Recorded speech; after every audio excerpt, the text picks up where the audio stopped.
This is the 72 Super Reverb. It is in the cabinet of the 66, and in just a few minutes I'll put the 66 in here with as much of the same settings as possible. The amps are almost identical, with the exception that this one has a master volume added to the back, and this has 10% audio taper pots for the volume and treble. So to get comparable amounts of volume and brightness, this amp has to be turned up a little bit more on the knob than the 66. And on this one, I slowed the vibrato. Other than that, they're fairly identical with comparable sets of tubes. Each is biased about the same, about 55% idle. And the speakers in this are 10-inch Alessandro Alnicos, which are pretty nice. The owner of this amp does have the original CTS, and we're going to get those reconed and reunited with the amp. But until then, the Alessandros are a really nice backup. So here's the 72.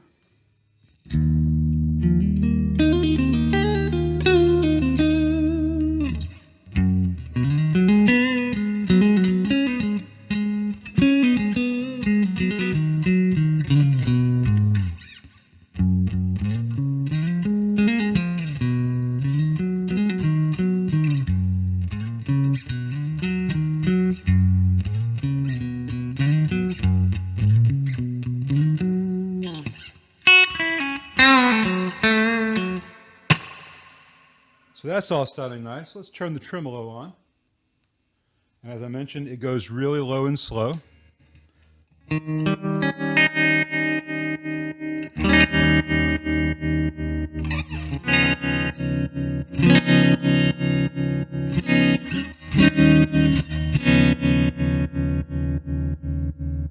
Turn it up, and turn up the speed rather, and it gets to about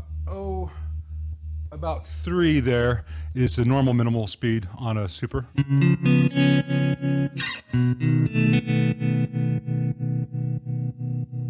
Of course, it goes faster.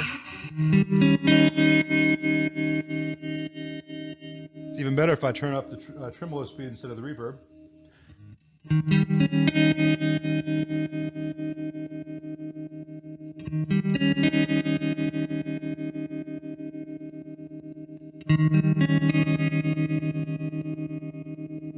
You do lose the maximum speed on the stock circuit when you go to the slower speed. I can adjust that a little bit, but I find it's really not necessary. Those who like slow tremolos tend to like really slow, and it still gets up into this almost Leslie range.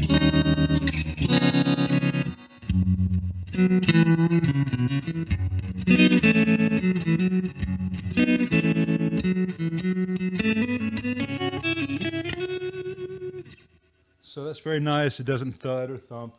It's fairly deep. The reverb sounds great. This is, I think, the original Gibbs or Accutronics tank in the 66, which is a nice way to make sure the 72 is healthy.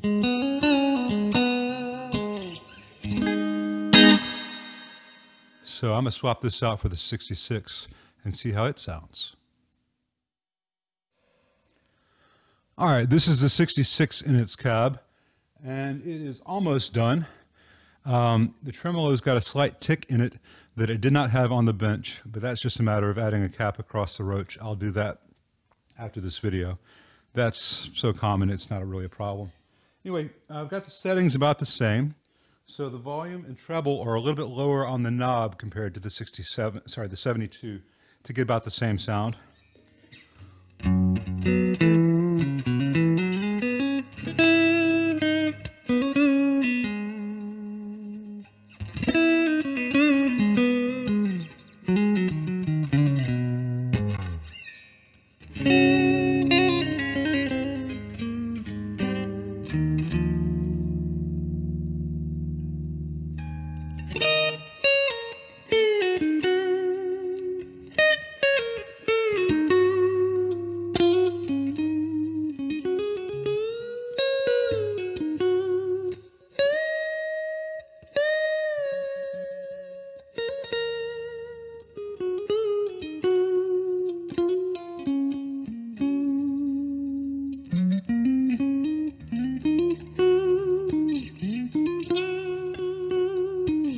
Give me a break. I've been in the hospital all week. All right, so let's listen to the tremolo on this. Turn the intensity to 10, speed at 0.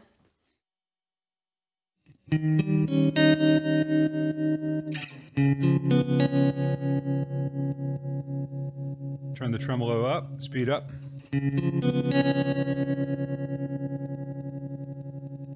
Oh, about 8.5 is where the other one maxes out.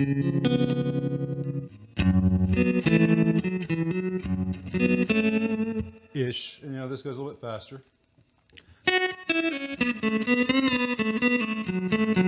Unless you're playing in an organ trio, you're rarely going to use that fast.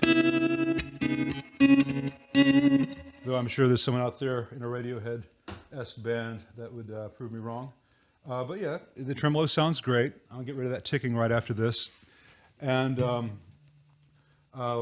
both the 72 and the 66, I changed the 22 or 25 microfarad cap on V5B for the 4.7 microfarad cap.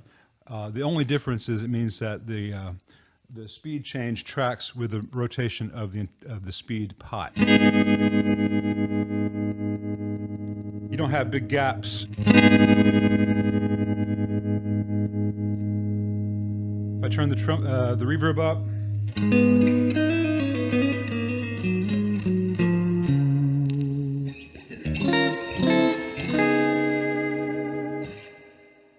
just sounds lovely, right?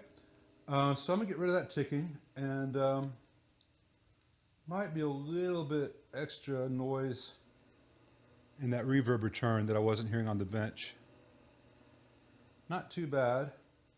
I'll look at that when I have it on the bench. I don't like to sign off on these until I'm 100% sure, but this needs to go back to its owner tomorrow, so I'm gonna have a busy afternoon after doing these videos. Real quick note as to this blackface 66, black panel 66 versus the silver panel 72. The build quality in terms of the wiring is better on the 66 in stock form. I corrected that. There are a couple of things that they did on the 72 on the output section to fight the oscillation that the bad wiring introduced that I take out once the bad wiring is corrected. But other than that, they're the same circuit.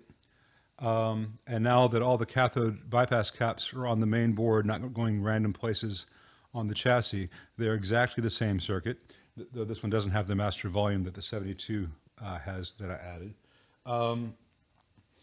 They have the same Schumacher iron. As long as they're well kept and restored properly by a good tech, they're interchangeable, great values.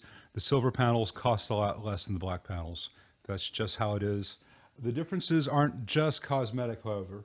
Starting in 72, Fender went from a baffle which is screwed to cleats in the cab to one which is dadoed into the sides of the cab. So if you ever have a damaged baffle, which is sadly very common with amps where the speaker hardware is allowed to come loose and things vibrate, or if it's in a really damp environment, on this 66, if this baffle were bad, I could unscrew it, get a replacement baffle from Mojo Tone, screw it in place, you're good to go. On a 72 and later silver panel amp, if you need to change the baffle, you've got to cut the baffle out and flush cut where it's dadoed into the cab, install cleats, and then you can screw a baffle on. Later amps, they began to Velcro panels on top of the baffle. That's not so great. And starting at some point in 73, they started to use a lot of wax on the board. The 72 did not have that. And the wax boards have their own problems, as you've seen in some of my other videos, in terms of becoming really conductive and being more labor intensive to get the conductive DC paths out of the board.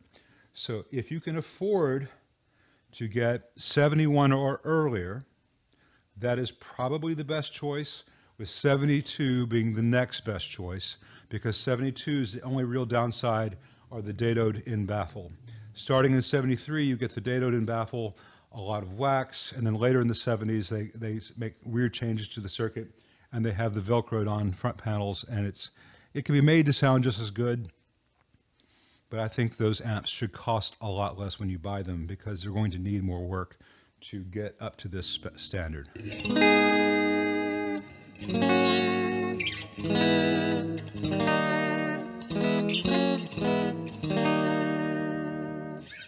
but they're just a joy to play.